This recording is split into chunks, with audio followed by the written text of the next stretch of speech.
The dust kicked up around Olivia Sterling's boots as her husband's voice boomed across the town square of Douglas, Arizona, loud enough for every soul within 50 yards to hear him that scorching July afternoon in 1882.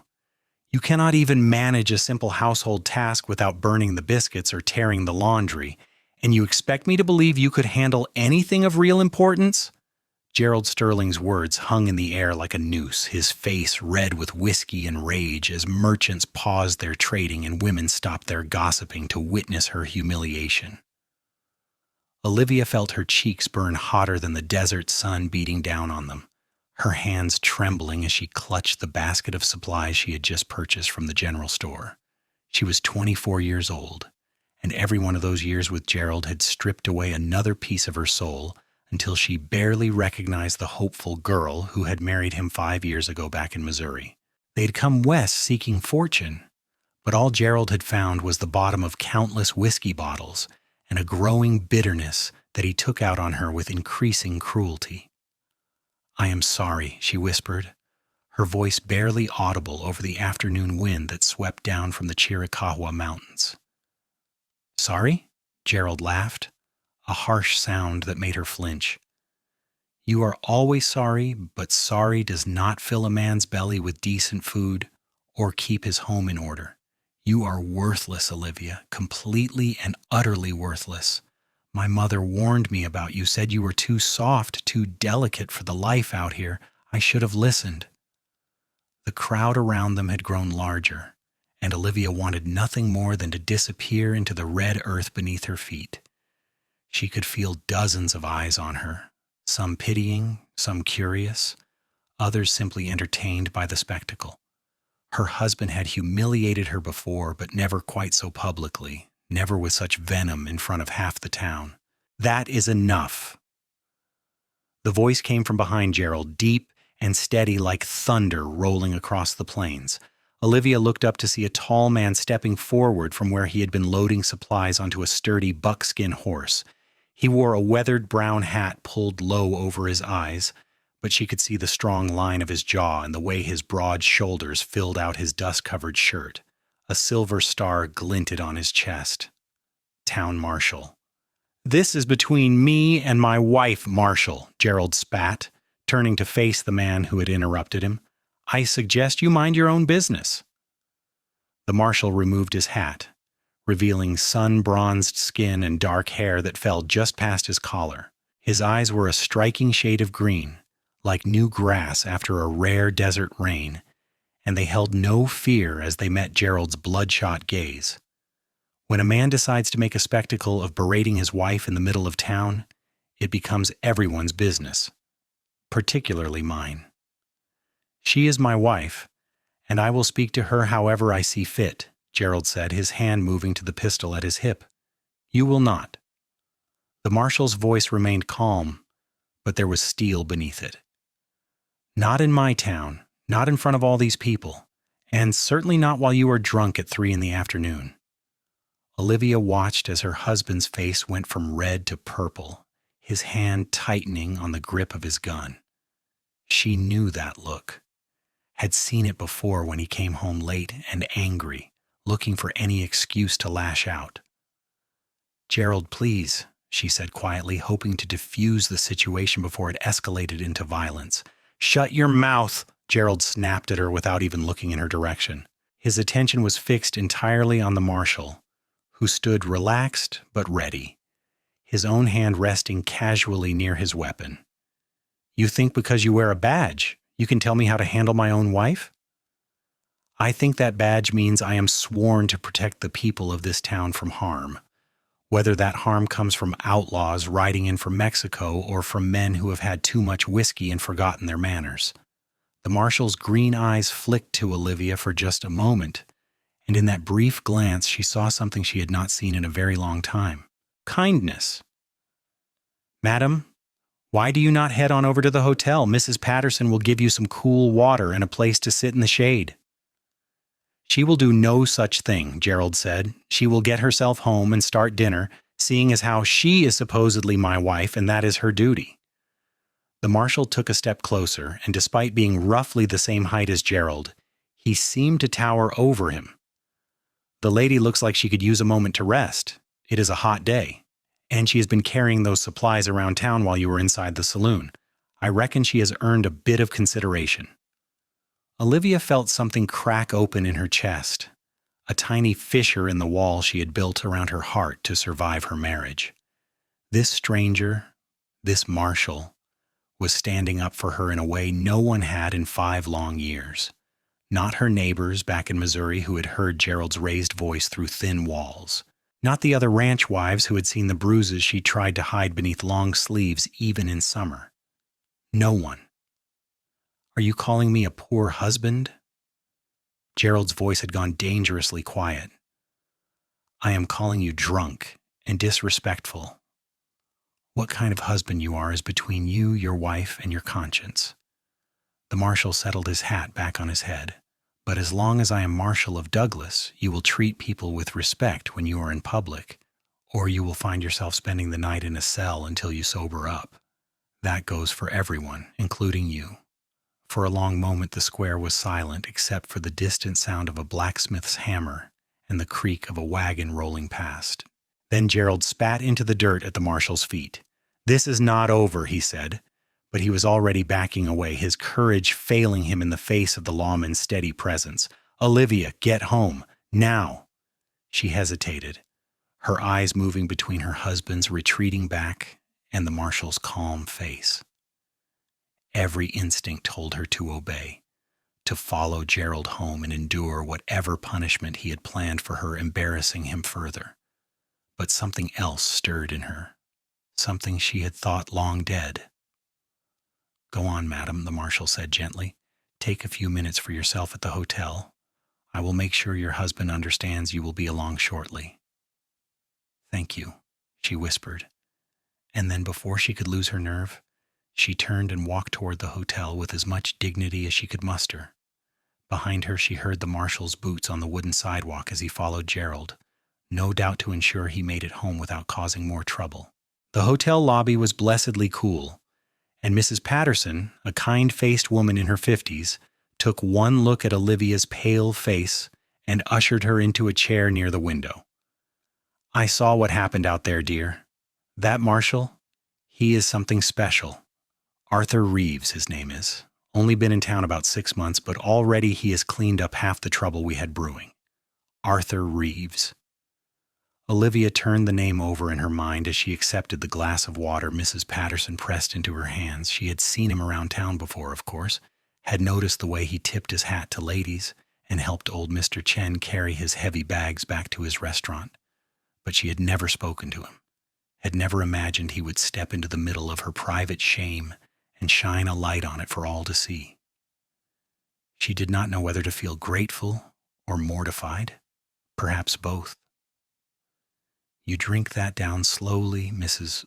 Patterson said, settling into the chair beside her. "No need to rush home to that man. Let him stew a bit." But Olivia knew better. The longer she delayed, the angrier Gerald would be, and she would pay for it behind closed doors where no marshal could see or intervene. She finished the water, thanked Mrs. Patterson, and made her way home to the small house they rented on the edge of town, her stomach tight with dread. Gerald was waiting for her on the porch, another bottle in his hand. "Took your sweet time," he said, his words slurring together. "I am sorry," she said automatically, moving past him toward the door. His hand shot out and grabbed her arm, his fingers digging into her flesh hard enough to leave marks. "You made me look like a fool in front of everyone." "You did that yourself, Gerald." The words slipped out before she could stop them, and she immediately regretted her boldness. His hand tightened, and she braced herself for what would come next. But then a voice called out from the street. "Everything all right there, Sterling?" Gerald released her so quickly she stumbled. Marshal Reeves sat astride his buckskin horse, watching them with those keen green eyes. "Fine, Marshal," Gerald said through gritted teeth. "Just fine." "Good.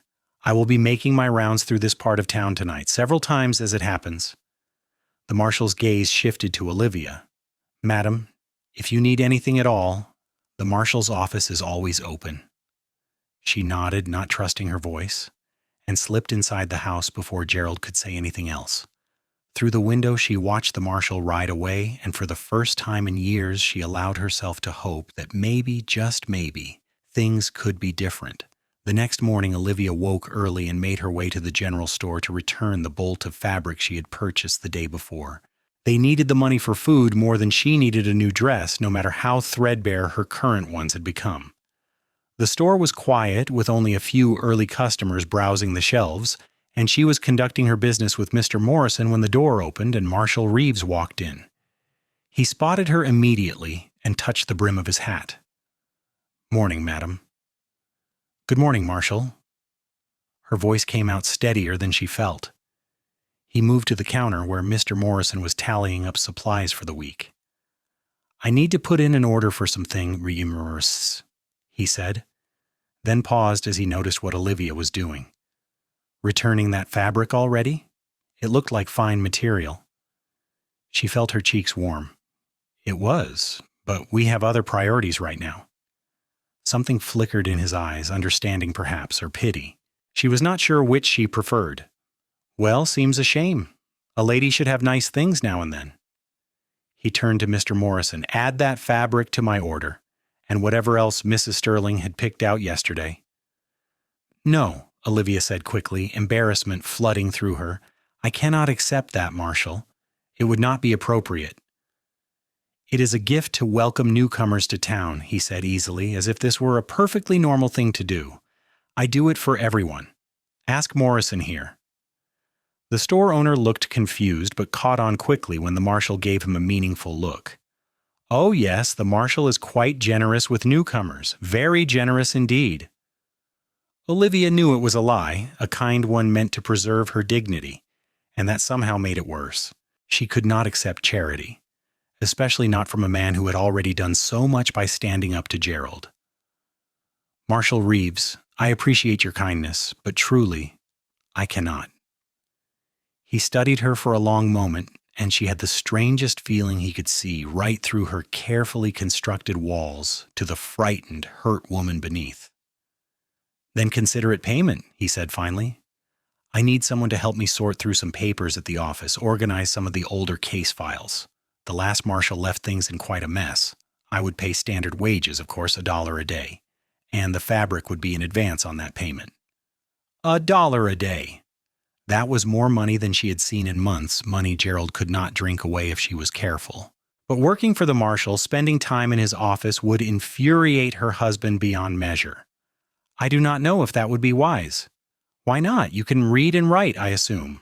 "Yes, but—" "Then you are qualified. I need the help. You need the work. Seems simple enough to me." He pulled out a leather wallet and counted out several bills, placing them on the counter.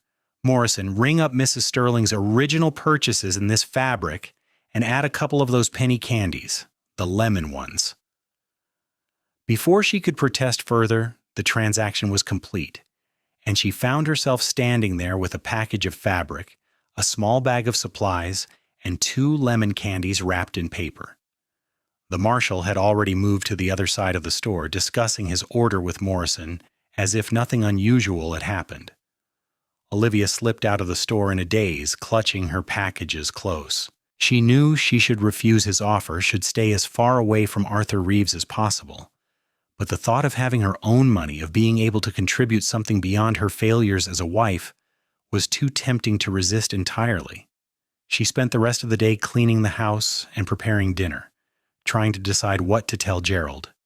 In the end, she said nothing, hiding the fabric and the candies in the bottom of her trunk where he would not think to look.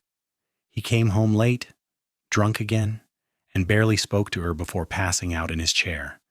She covered him with a blanket and retreated to their bedroom, where she lay awake wondering if she had the courage to actually show up at the marshal's office the next day. Morning came too quickly, and Gerald left early without breakfast, mumbling something about a job prospect at one of the ranches outside town. Olivia knew better than to believe him. He would head straight to the saloon and spend whatever coins he had left on whiskey, returning home in the evening with empty pockets and fresh grievances. She changed into her least worn dress, pinned up her auburn hair, and made her way to the marshal's office before she could lose her nerve.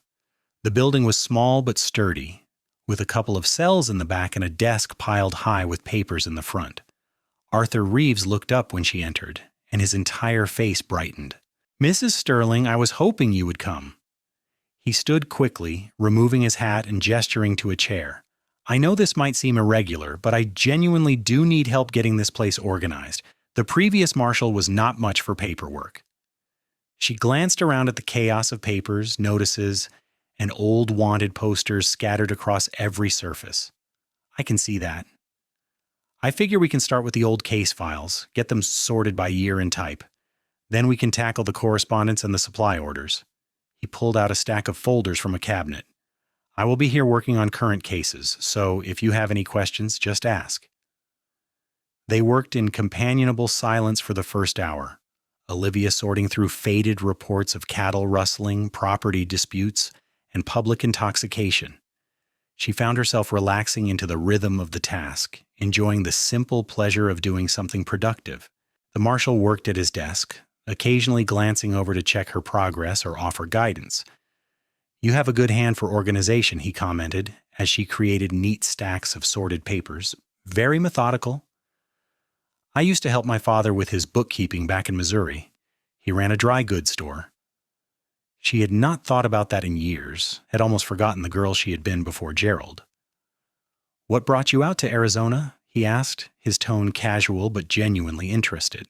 "My husband heard there were opportunities here, that a man could make his fortune if he was willing to work hard." She did not add that Gerald's idea of working hard involved far more talking than actual labor. "What about you, Marshal? What brought you to Douglas?" "I needed a fresh start," he said simply. "My wife died 2 years ago back in Texas. Fever took her quick. After she was gone, I could not stay in the same place, seeing her everywhere I looked. So I headed west and ended up here." Olivia's hand stilled on the papers. "I am so sorry for your loss." "Thank you. Rachel was a good woman. She would have liked you, I think. She had the same kind of quiet strength." He smiled, but there was sadness in it. "She always saw the best in people, even when they could not see it in themselves." The comment hung in the air between them, heavy with meaning. Before Olivia could respond, the door burst open and Gerald stormed in, his face purple with rage. "What the hell do you think you are doing here?" She jumped to her feet, papers scattering to the floor. "Gerald, I heard from Pete at the saloon that my wife was seen going into the marshal's office this morning. Thought he must be mistaken, but here you are making a fool of me again." Arthur rose from his desk, his movements slow and deliberate. "Your wife is working for me, Sterling. I hired her to organize my files." "You hired my wife without asking my permission?" Gerald's hand went to his gun, but Arthur's was faster, his own weapon drawn and leveled before Gerald could clear leather. "I suggest you take your hand away from that pistol real slow," Arthur said, his voice deadly calm. "Mrs. Sterling is a grown woman who can accept employment if she chooses. She does not need your permission. She is my wife. That does not make her your property." Arthur kept his gun steady, not a tremor in his hand. "Now you have 2 choices. You can turn around and walk out of here peacefully, or you can spend the next few days in one of those cells back there for threatening a lawman. Which will it be?" Olivia stood frozen, terrified of what Gerald would do. But after a long moment, her husband lowered his hand and stepped back. "This is not over," he said, echoing his words from the day before. "You think you can come between a man and his wife, but there are laws, Marshal. She is mine, and so is any money she earns." "Actually, the law in Arizona says a married woman has the right to her own wages from employment," Arthur said. "Territorial statute passed in 1880. You might want to look it up."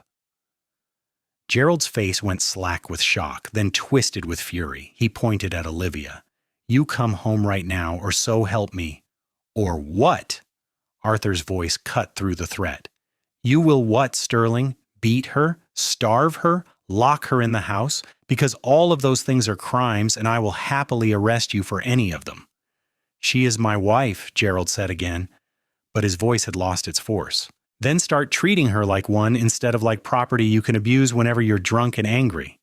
Arthur holstered his gun, but kept his hand near it. Mrs. Sterling has agreed to work for me organizing these files. She will be here every morning from 8 until noon, Monday through Friday. She'll be paid fair wages for fair work. If you have a problem with that, you can take it up with the territorial court, but I guarantee you will not like how that turns out. Gerald stared at both of them, his mouth working soundlessly, before finally spitting at Olivia's feet. You will regret this, both of you. Then he stormed out, slamming the door hard enough to rattle the windows. Olivia sank back into her chair, trembling. He will make my life miserable now. He was already doing that? Arthur moved to the window, watching to make sure Gerald was truly leaving. At least now you will have your own money, some independence. That is power, Mrs. Sterling. Do not underestimate it. She looked down at her shaking hands, trying to process everything that had just happened. In the span of 2 days, this man had defended her publicly, offered her employment, and stood up to her husband with a gun drawn. No one had ever done anything like that for her. Why are you doing this, Marshal? You do not even know me. He turned from the window, and his green eyes were impossibly kind. Because someone needs to, and everyone else in this town has been content to look the other way while that man tears you down piece by piece. I cannot abide that. I will not. But you barely know me, she repeated. I know enough. He returned to his desk and picked up the scattered papers, stacking them neatly. I know you are stronger than you think. I know you deserve better than what you have been given. And I know that given half a chance, you could do something remarkable with your life. Tears pricked at her eyes, but she blinked them back. She could not afford to cry, could not afford to let herself feel too much. Feeling led to hoping, and hoping led to heartbreak. I should go. I've already caused enough trouble for one day. Nonsense, you still have 2 hours left on your shift. He smiled at her, a genuine warm smile that made something flutter in her chest. Besides, we have not even started on the correspondence pile yet. I am counting on you, Mrs. Sterling. So she stayed, and they worked together until noon, when Arthur walked her out and insisted on escorting her partway home. Just until we reach Main Street, he said. I want to make sure Sterling is not waiting somewhere to accost you. They walked in silence at first, the desert heat pressing down on them like a heavy blanket. Then Arthur said quietly, My wife, Rachel, she used to say that courage is not the absence of fear. It is moving forward despite it. You showed a lot of courage today. I do not feel courageous. I feel terrified. That is how you know it is real courage. He paused at the corner where they needed to part ways. I meant what I said. You have a job with me as long as you want it, and if Sterling gives you any trouble, any at all, you come find me immediately, day or night. She nodded, not trusting herself to speak, and hurried the rest of the way home. Gerald was not there when she arrived, and she spent the afternoon in a state of anxious anticipation, waiting for him to return and unleash his anger. But he did not come home for dinner, or even by the time she went to bed. She lay awake listening for his footsteps, but the house remained silent. He finally stumbled in just before dawn, reeking of whiskey and cheap perfume. Olivia pretended to be asleep as he collapsed into bed beside her, but she could feel the rage radiating off him like heat from a stove. This was not over. It had only just begun. The next few weeks fell into a pattern. Olivia would rise early, prepare a simple breakfast that Gerald rarely ate, and make her way to the marshal's office by 8. She and Arthur would work together organizing files, drafting reports, and catching up on correspondence until noon. Then she would return home to face Gerald's sullen resentment and occasional outbursts. True to his word, Arthur made regular patrols past their house, and Gerald seemed to restrain his worst impulses knowing the marshal was watching. But it was what happened inside the marshal's office that truly changed Olivia. As she and Arthur worked side by side day after day, she began to rediscover pieces of herself she had thought lost forever. He asked her opinion on things, valued her insights, laughed at her occasional attempts at humor. He treated her like an equal, like someone whose thoughts and feelings mattered. You have a sharp mind, he told her one morning in early August as she suggested a better system for tracking outstanding warrants.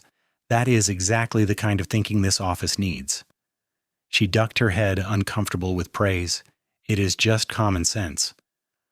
Common sense is not as common as you might think. He leaned back in his chair, studying her. Did you ever think about doing something like this permanently, being a clerk or administrator? You have a real talent for it.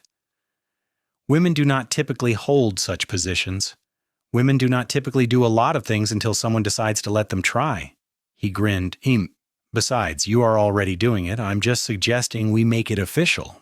As summer wore on, Olivia found herself looking forward to her mornings at the office with an intensity that both thrilled and frightened her. She told herself it was simply the pleasure of useful work, of earning her own money and having a purpose beyond cooking and cleaning for an ungrateful husband.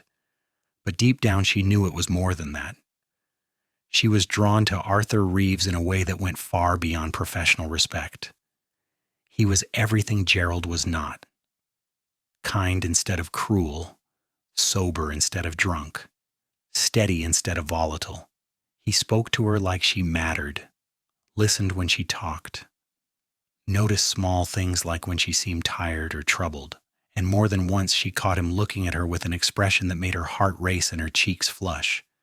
But she was married, and no matter how terrible that marriage was, it was still binding.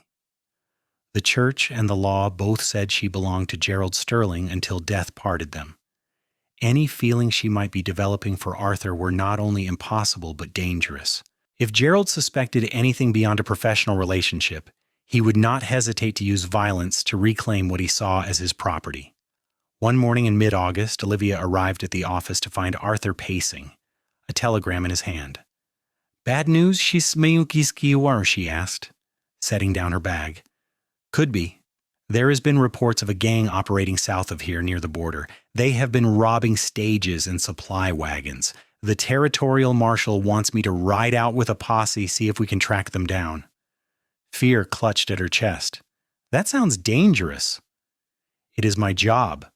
He folded the telegram and tucked it into his pocket. "I will be gone for probably a week, maybe more. I hate to leave you without work." "I am not worried about the work," she said before she could stop herself. "I am worried about you getting shot by outlaws." He stopped pacing and looked at her, really looked at her, and something passed between them in that moment. Something unspoken, but undeniable. "I will be careful," he said softly. "I promise." "You cannot promise that. You do not know what will happen out there."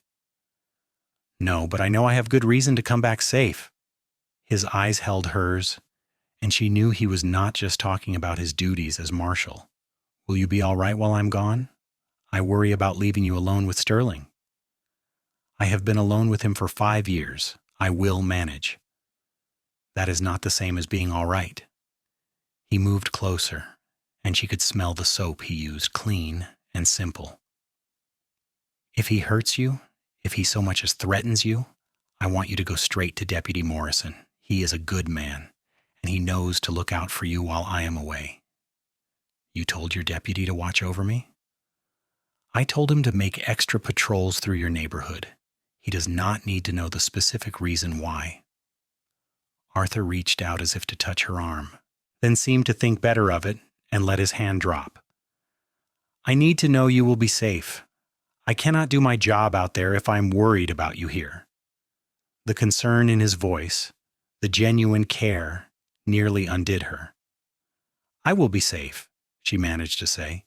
"You just focus on not getting yourself killed." He smiled. "Yes, madam.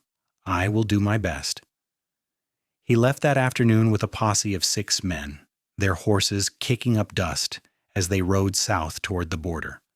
Olivia watched from the window of the marshal's office, organizing the papers they had been working on, until they disappeared from view.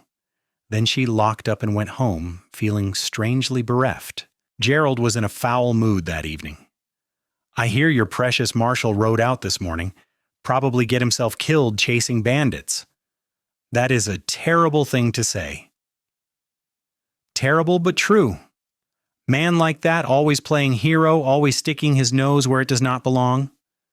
Gerald took a long drink from his bottle. Maybe someone will do everyone a favor and put a bullet in him. Olivia's hands clenched into fists at her sides. How can you say such things? He is a good man doing his job. He is a man with eyes for another man's wife. Do not think I have not noticed the way he looks at you, the way you light up whenever someone mentions his name.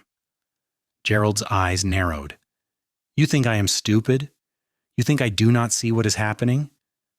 Nothing is happening. I work for him, that is all. That better be all. He stood swaying slightly and pointed a finger at her. Because if I find out different, if I find out you have been unfaithful, there will be hell to pay.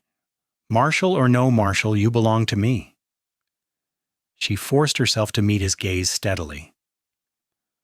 I have never been unfaithful to you, Gerald. Despite everything you have put me through, I have honored my vows. See that you keep it that way. He grabbed his bottle and headed for the door. I am going out. Do not wait up. After he left, Olivia sank into a chair and let the tears she had been holding back finally fall. She cried for her ruined marriage, for the life she had imagined when she was young and foolish, for the impossible situation she found herself in now. She was falling in love with Arthur Reeves, and there was nothing she could do about it except hope he returned safely and pray she could find the strength to maintain proper distance between them. The week crawled by with agonizing slowness. Each day without news from the posse was torture. Deputy Morrison made his rounds faithfully, checking in on her when Gerald was not around, assuring her that no news was good news. But Olivia could see the worry in his eyes, too. 7 men against a gang of outlaws were not good odds. On the 8th day, a rider came into town with news. There had been a confrontation near a place called Skeleton Canyon. Shots fired, casualties on both sides. The rider did not know which side suffered more losses, only that the posse was making their way back slowly with wounded men. Olivia spent that entire day and most of the next in a state of barely contained panic. She tried to distract herself with housework, but every sound made her jump. Every rider passing by made her heart leap with hope and dread. Was Arthur among the wounded? Was he even alive? On the afternoon of the 9th day, she saw them riding back into town. She was at the general store buying flour when someone shouted that the posse had returned, and she dropped her package and ran toward the marshal's office, propriety abandoned. Arthur was there, alive and on his feet, though his left arm was wrapped in a blood-stained bandage. He was helping one of his men down from a horse when he caught sight of her. Their eyes met across the dusty street, and she saw relief flood his face that mirrored her own.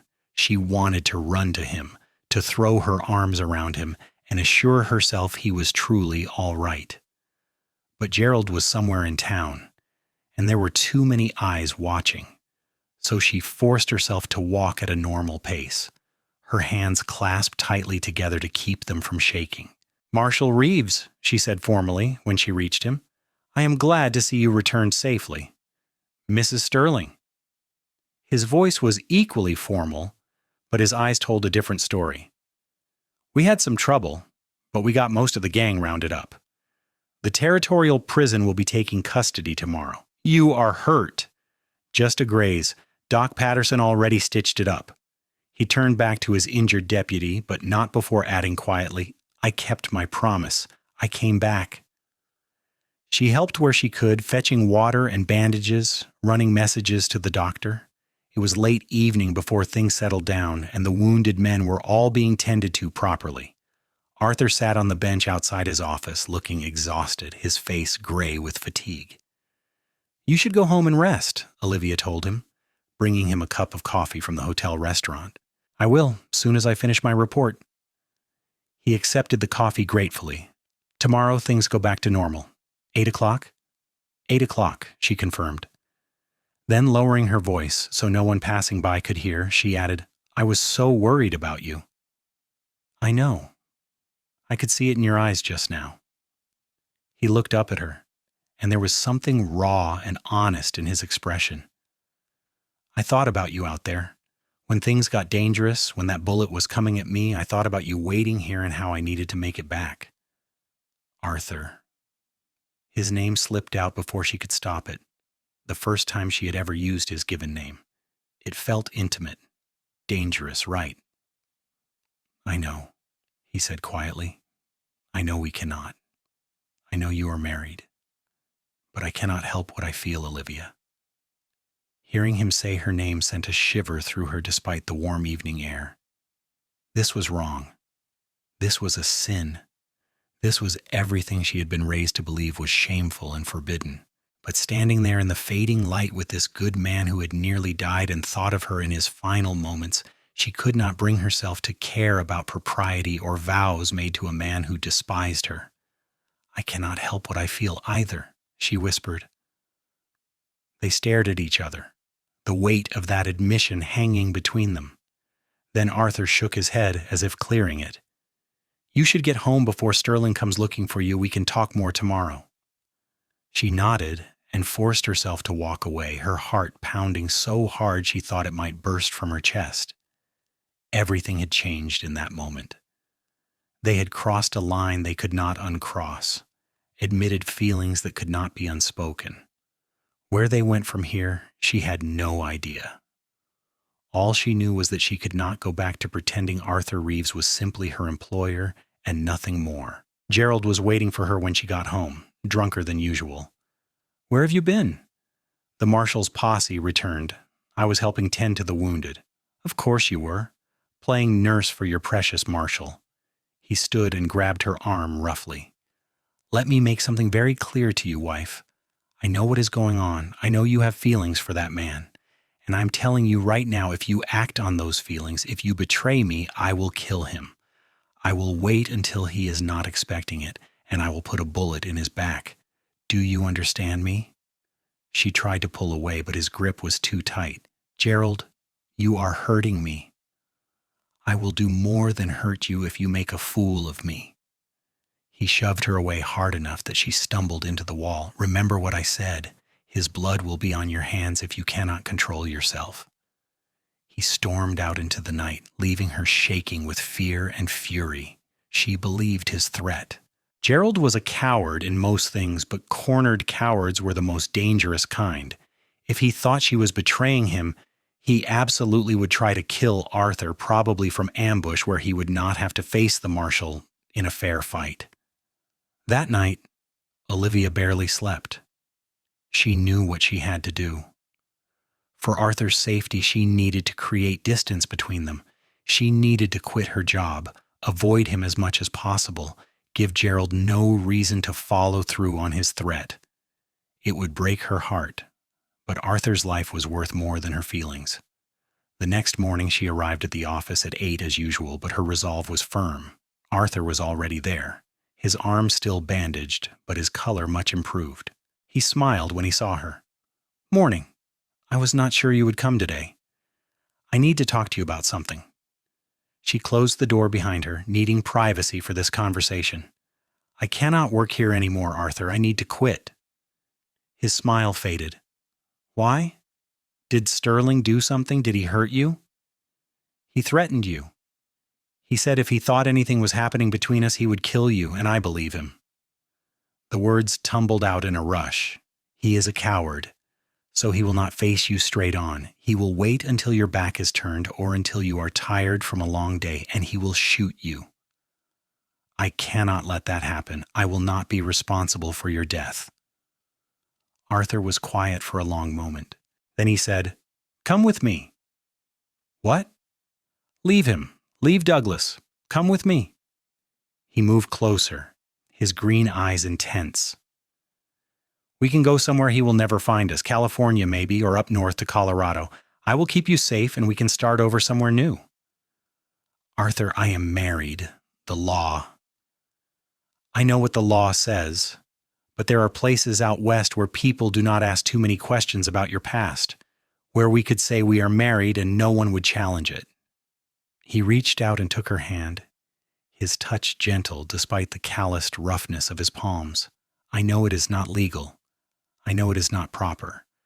But I also know that life is too short and too uncertain to spend it being miserable because of rules that do not take into account situations like yours. She wanted to say yes so badly it physically hurt, but reality crashed down on her. Gerald would come after us. He would not let me go, not because he loves me, but because his pride would not allow it. And he would kill you, Arthur. Maybe not in a fair fight, but he would find a way. Then we make sure he cannot follow. Arthur's jaw set with determination. There are ways, legal ways.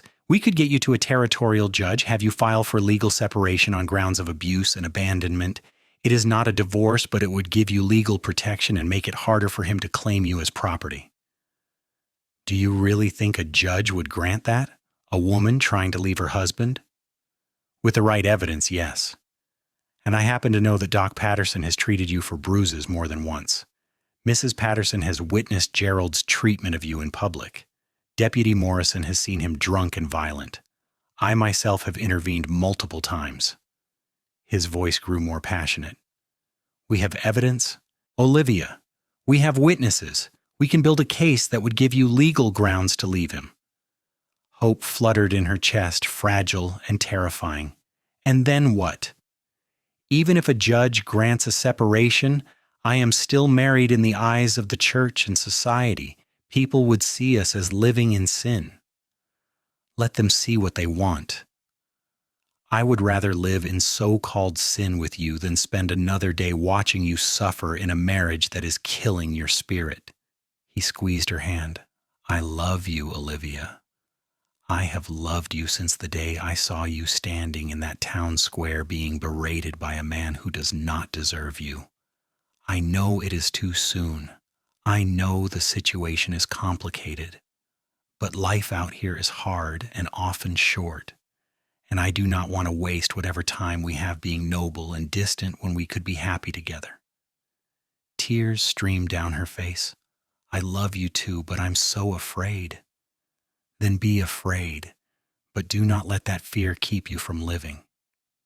He pulled her close, and she let herself rest against his chest, feeling the steady beat of his heart. We will figure this out together, I promise. They stood there for a long moment, holding each other before reality intruded. Olivia pulled back, wiping her eyes. We need to be smart about this. If Gerald suspects anything before we have legal protection, he will do something rash. Agreed. I will send a telegram to the territorial court in Tucson today, requesting information on the process for legal separation. Meanwhile, we need to document every incident of abuse or neglect. Build our case carefully. Over the next 2 weeks, they did exactly that. Arthur collected statements from witnesses who had seen Gerald's drunken behavior and verbal abuse. Doc Patterson provided medical records showing the injuries Olivia had sustained over the years. Mrs. Patterson wrote a detailed account of the incident in the town square, and several others she had witnessed. Even Mr. Morrison from the general store contributed, noting the times Gerald had come into his store drunk and belligerent, often leaving Olivia to cover his debts. During this time, Olivia continued to work at the marshal's office, though she and Arthur were scrupulously careful to maintain proper distance in public. Gerald grew increasingly suspicious and volatile, but the knowledge that Deputy Morrison was watching seemed to keep his worst impulses in check. Then one evening in early September, everything came to a head. Olivia was walking home from the marshal's office when Gerald appeared from an alley so drunk he could barely stand. I know what you are planning, he slurred, grabbing her roughly. You think you can leave me? You think that marshal can protect you? Let me go, Gerald. Never. You are mine. I own you. His hand went to his gun, and pure terror shot through her. But before he could draw, Arthur appeared behind him, having followed Olivia at a distance, as he had taken to doing. Step away from her, Sterling. Arthur's voice was cold as ice. Right now! Gerald spun around, his hand still on his gun. This does not concern you, Marshal. When a man threatens a woman on my streets, it absolutely concerns me. Arthur's own hand rested on his weapon. You are drunk and making threats. That gives me cause to take you into custody. You just want to steal my wife. I want to protect a woman from an abusive drunk. There is a difference. Arthur's eyes never left Gerald's hand. Now you can come peacefully to the jail to sleep it off, or we can do this the hard way. Your choice. For a moment it looked like Gerald might actually draw. Olivia held her breath, praying he would not be stupid enough to try. Then Gerald seemed to deflate, releasing her and stumbling backward. "Fine. Take me to your damn jail. But this is not over. When I get out, I am taking my wife home and teaching her the lesson she should have learned a long time ago." Arthur arrested him on the spot for public intoxication and threatening behavior. As he led Gerald away in handcuffs, he called back to Olivia, "Mrs. Patterson is expecting you at the hotel. Stay there tonight. Do not go home." She obeyed, spending the night in a small room at the hotel while her mind raced with possibilities and fears. The next morning, Arthur came to see her looking grim. "I can only hold him for 48 hours without formal charges. After that, I have to let him go." He sat down across from her in the hotel's small sitting room. "I think it is time to make our move. The response from Tucson came yesterday. There is a circuit judge coming through in 3 days. If we can get you in front of him with all our evidence, we might be able to get a legal separation order." 3 days. Can you keep Gerald in jail that long?" "Not legally, no, but I can charge him with assault and battery based on his threats to you yesterday." "That would buy us more time." He hesitated. "There is also another option. I got a telegraph from the marshal in Bisbee. They have an opening for a deputy, and they have asked if I know anyone suitable. I could recommend myself, and we could leave for Bisbee tomorrow. It is far enough from Douglas that Sterling would have a hard time tracking us down, and the marshal there is an old friend who would not ask uncomfortable questions." "You would give up your position here, your life?" "For you, in a heartbeat." His expression was fierce. "I meant what I said, Olivia. I love you. I want a life with you, whatever that looks like. If it means starting over in Bisbee or Tucson or California, then that is what we will do." She thought about her options: stay and face a judge who might or might not grant her separation, stay and live in fear every day that Gerald would make good on his threats, or leave with Arthur and start fresh somewhere new, building a life on their own terms. The choice was not as hard as it should have been. "Let us go to Bisbee." They left Douglas the next morning before dawn, before Gerald was released from jail. Olivia took only what she could carry in 2 saddlebags, some clothes, a few precious items from her mother, the money she had earned working for Arthur. Everything else she left behind without regret. Arthur had arranged for Deputy Morrison to take over as temporary marshal, and he had left a letter explaining his resignation. As they rode out of town on 2 sturdy horses, the sun rising over the mountains, Olivia felt like she could breathe fully for the first time in 5 years. "Any regret?" Arthur asked as they paused at the top of a ridge to look back at Douglas one last time. She considered the question honestly. She was leaving behind her legal marriage, her reputation, everything she had been taught about duty and obedience. But she was gaining her freedom, her self-respect, and the love of a good man. No regrets. They rode into Bisbee 2 days later, dusty and exhausted, but together. The town was bigger than Douglas, built into the hillsides where copper was being mined.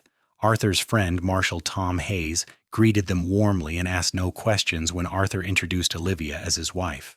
He gave Arthur the deputy position on the spot and helped them find a small house to rent on the edge of town. For the first few weeks, Olivia lived in fear that Gerald would somehow find them. Every stranger's face made her heart race. Every knock on the door made her freeze. But as summer turned to fall and then to winter with no sign of her former husband, she began to relax into her new life. She and Arthur lived as husband and wife in all but legal name. At first she felt guilty about the deception, about the sin of it. But Arthur was patient and kind, never pushing her beyond what she was comfortable with, always making sure she felt safe and cherished. Slowly, that guilt faded, replaced by a happiness she had never imagined possible. They were married, in a way that mattered more than legal documents, in a small ceremony conducted by a sympathetic minister who asked only that they meant their vows to each other. Arthur placed a simple gold band on her finger, and she did the same for him, and they spoke promises of love and fidelity that meant more than any words she had said standing before a different altar 5 years before. One evening in January 1883, as they sat together on their porch watching the sun set over the mountains, Olivia said softly, I am with child." Arthur's face went through several emotions in quick succession: shock, joy, concern, before settling on pure happiness. "Truly?" "Truly." Doc Keller confirmed it this morning. She had been nervous to tell him, unsure how he would react to the news that they would be bringing a child into their complicated situation, but Arthur just pulled her close and kissed the top of her head. "That is the best news I have ever heard. When?" "Late summer," he thinks. August or September. They sat in comfortable silence for a while, Arthur's hand resting protectively over her still flat stomach. Then he said, "Wolfholm, we should make it legal. Get a proper marriage license." "How?" "I am still technically married to Gerald." "The telegraph lines go both ways. I can contact a lawyer in Tucson, see about getting an official dissolution based on abandonment and abuse. It might take time, but it is possible." He tilted her face up to look at him. "I want our child to have my name legally. I want you to have my name. I want everything out in the open and proper." It took almost 6 months, but Arthur made it happen. A lawyer in Tucson filed papers on Olivia's behalf, citing abandonment, abuse, and desertion. Gerald was notified by official channels, and when he failed to respond or contest the action, the territorial court granted a dissolution of the marriage in June 1883. 3 days later, Arthur and Olivia stood before a judge in Bisbee and were married legally, properly, with Marshal Hayes and his wife as witnesses. Olivia was 7 months pregnant, her belly round with their child, and she had never felt more beautiful or more loved than when Arthur slipped that ring back on her finger and said, "With this ring I marry you, Olivia. For real this time, forever." Their son was born in August, healthy and loud and absolutely perfect. They named him Thomas, after Arthur's friend who had helped them start their new life, and called him Tommy. Arthur was a devoted father, changing diapers and walking the floor with a colicky baby without complaint, marveling at every tiny finger and toe. As Olivia watched her husband cradle their son, singing a soft lullaby in his deep voice, she thought back to that day in Douglas when Gerald had called her worthless in front of everyone. Arthur had proven him wrong then, and every day since. She was not worthless. She was strong and capable and worthy of love. It had taken losing everything and starting over to discover that, but now that she knew it, no one could ever make her forget again. They built a good life in Bisbee. Arthur eventually became marshal when Tom Hayes retired, and Olivia opened a small business helping other women with bookkeeping and correspondence, using the skills she had learned organizing Arthur's office back in Douglas.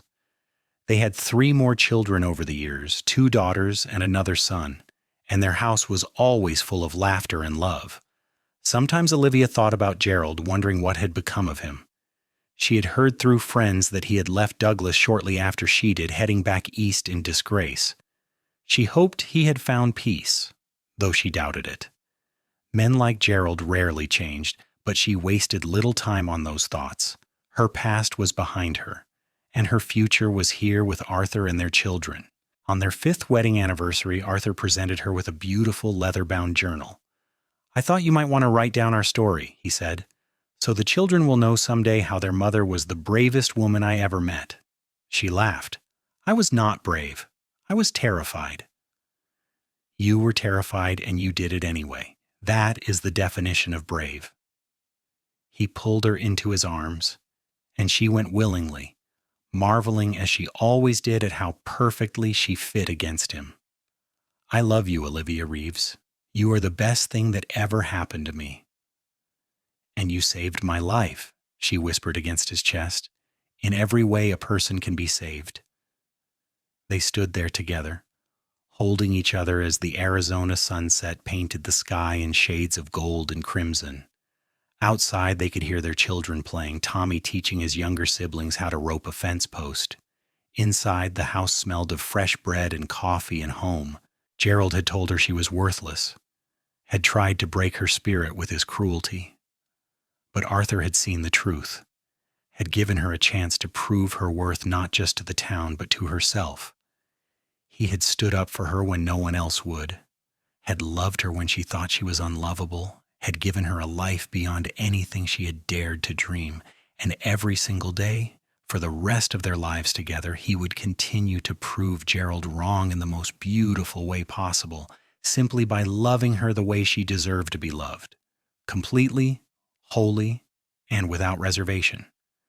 That was their story, written not in words on a page, but in the life they built together, one day at a time, in the wild heart of Arizona territory where dreams were possible and second chances were real for those brave enough to reach for them.